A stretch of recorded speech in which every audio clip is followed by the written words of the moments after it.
better. Get right into it. Please work. It never works the first time. Whew. Okay. Thank you for listening. Special Christmas episode of A Talking Disaster. I am A Talking Disaster. I'm John O'Brien. I'm joined by Jack Miller here. So obviously I got to start this podcast with what happened last night in Cincinnati. Before we get into all the Christmas stuff, the Pittsburgh Steelers put on one of the most embarrassing performances I can remember since I've been alive. That might have been the worst game I've ever seen of Ben Roethlisberger. I don't even know what to say. So the final score was 17-27. Three scoring drives of the Cincinnati Bengals were off Steelers turnovers. That's unacceptable. We're playing Ryan Finley in this 2-10-1 Cincinnati Bengals. We had 3 turnovers. They had 0. We got outperformed by Ryan Finley, Tyler Boyd, and A.J. Green, and Giovanni Bernard. Giovanni Bernard and A.J. Green. It is not 2015 last time I checked. That is absolutely embarrassing. Usually I say who was the MVP of the Steelers game. There was no one.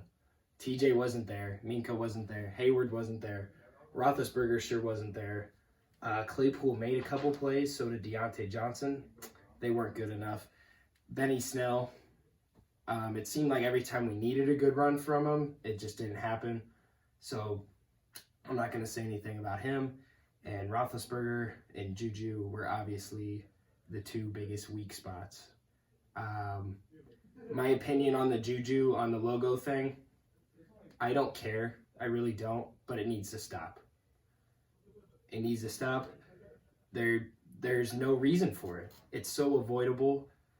It is mind-boggling how avoidable it is. And he just keeps doing it and keeps doing it.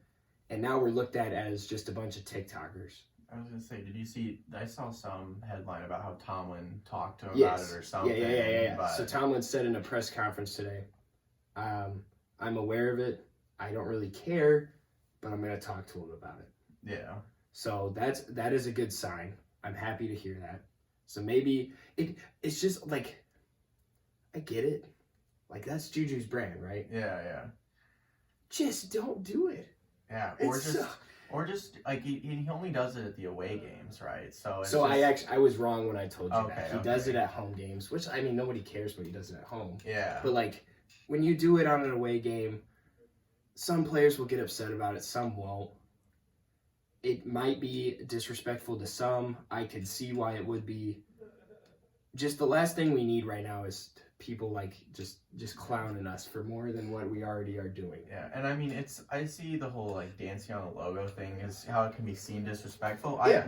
With the turf fields, I don't think it's that big a deal. With a grass field, if you're kind of dancing on the logo like that before the game, that's when I can really see players being upset about that, because you're tearing up the logo before the game. It's you're almost doing it to try and just make the logo look bad. But that's not necessarily the situation, because he does it on turf fields, grass fields. You can't really tear up the logo on the turf field before a game. So yeah, I agree. So like you said, I don't know. I don't really. I'm gonna be honest. I'm kind of out of words already about the Steelers. I think even the people that were just fully aboard the Steelers hate train saying they're terrible, I don't even think they expected that to happen last night. No. There's a guy on Twitter, he's a Browns fan. A huge Browns fan. I follow him because he's funny. His name's Sir Yacht. He tweeted before the game, "If the Bengals beat the Steelers, I will jump in the Ohio River." And he didn't, because apparently his family was concerned for him or something. But he is literally the biggest Steelers hater on the planet. He did not expect that at all to happen whatsoever. So to fix this, it literally I don't even know if it's fixable. I don't know if it is. They really remind me of the Patriots last year. Yeah, because it's scary. We started out so well, and we didn't go 11-0, but we were 8-0, and then just got smoked by Lamar Jackson and the Ravens on either Sunday night or Monday night football or something. Yeah. Sunday Night Football. Yeah, and we lost to them. And I mean, Lamar Jackson was playing really well then, so I wasn't necessarily worried after that game. Although that was the worst I'd seen the Patriots lose a game in a while at that point. So I was definitely still concerned, but. I mean, I don't know. It reminds me how they old quarterback. He just all of a sudden a good defense, really good defense. Yeah, really good old quarterback. The weapons aren't doing a lot. Yeah, on the offense. Although I think the Steelers though definitely have a lot more weapons. I mean, yes, for sure. I don't think that their offense will necessarily just collapse in the way the Patriots offense did. I mean, here's the thing though. It is 4 straight games with under 20 points. And you're talking Cincinnati's defense, Buffalo's defense, Washington's defense, and Baltimore's defense. Some of those are good defenses. Not all of them are great. Yeah. Not all of them should be keeping you under 20 points. So, you would think, you would hope they would figure it out. The weapons would start working. They need to use Claypool more. They're not. Yeah. They're really not. I don't get it. The long throws to James Washington were working 2 weeks ago. They're not anymore. I think I saw something else. It was I'm starting to realize why they keep doing these short passes. When Ben holds onto the ball for more than 4 seconds, it's a nightmare. He's got nowhere to go, and Ben can't move out of the pocket like he used to. Yeah. So when he's in that pocket for more than about 3 seconds, he probably needs to just throw it away a little bit more. And I mean, Cam Newton and Ben Roethlisberger aren't the same player by any means, but both the Patriots have a really good offensive line, and sometimes Cam Newton will have what it seems like 7-8 seconds in the pocket, and he'll still take a sack, which you shouldn't. If you get to the 4 or 5 second mark and you take a sack, that's the quarterback's fault. At that point, as far as I'm concerned, you have no excuse. You have that much time to look for something, decide whether you're going to scramble or get out of the pocket and throw it away. You got to make a decision there instead of just standing in the pocket and taking a sack. That was my one thing. I was fine with the short passes. I was like, well, at least the ball's getting out quick.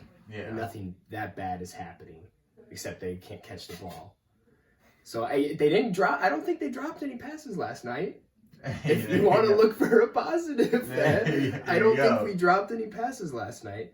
So there's that, I guess. But listen, I'm still wearing a Steelers ugly sweater. We're still going to be in the playoffs for the first time since 2017. I don't remember the last time we lost to the Indianapolis Colts, no matter how good they were with luck. They were a lot better than us last year, and we still beat them. So I still have high hopes. Who knows? I just don't understand why the Steelers can't get the run game going at all. That just seems that's just kind of strange to me. With they don't have the greatest running backs, but with a good offensive line and just even an all right running back, and a pass, they pass all the time, so the other team doesn't expect it coming. You'd think that they could get the running game going a little bit. Yeah, you would think so too. I'm not sure how many rushing yards they had last night, but it was probably pretty close to 100. Yeah. But it always seemed it was when we really needed when we really needed Benny Snell or Anthony McFarland. James Conner was out last night again. Yeah. It was never enough. It was oh God, just wouldn't go anywhere. And the 3rd and 1s, there were 2 3rd and 1s last night for the Steelers, and they didn't get either of them. Well, then I think I remember at least on one of them they threw it deep on 3rd and 1, right? Wasn't one of the 3rd and 1 plays, or it was? My memory is telling me they ran it with Benny Snell the 2 times I'm thinking of. They threw it deep on 3rd and 10 at the end of the game, if that's what you're thinking of. Well, I just remember watching earlier, and it was it was maybe it wasn't 3rd and 1. It might have been 3rd and 2 or 4 or something, but they just threw a deep pass. If it's 3rd and short, that's still a problem. Yeah. So, it was 3rd and 1. We got lucky with it was 4th and 4 after a 3rd and 1 from Benny Snell. It was 24-10. We needed to score. Benny Snell bounces to the outside and gets tackled for a loss of 3. And then we throw it to Deontay Johnson with a pretty iffy pass interference call that kept us in the game. And then I don't know. You'd like to think the defense showed up. They didn't. They didn't. If that's supposed to be some great Super Bowl winning defense, you do not let Ryan Finley get on that option play and run 23 yards for a touchdown after he ran that play like 3 times before that. Unacceptable. Unacceptable on all fronts, honestly. So, Ryan Finley might have had one of the best honestly, he might have had one of the best running attacks like on the Steelers defense this year. And you're talking about Ryan Finley. Seriously. Like there's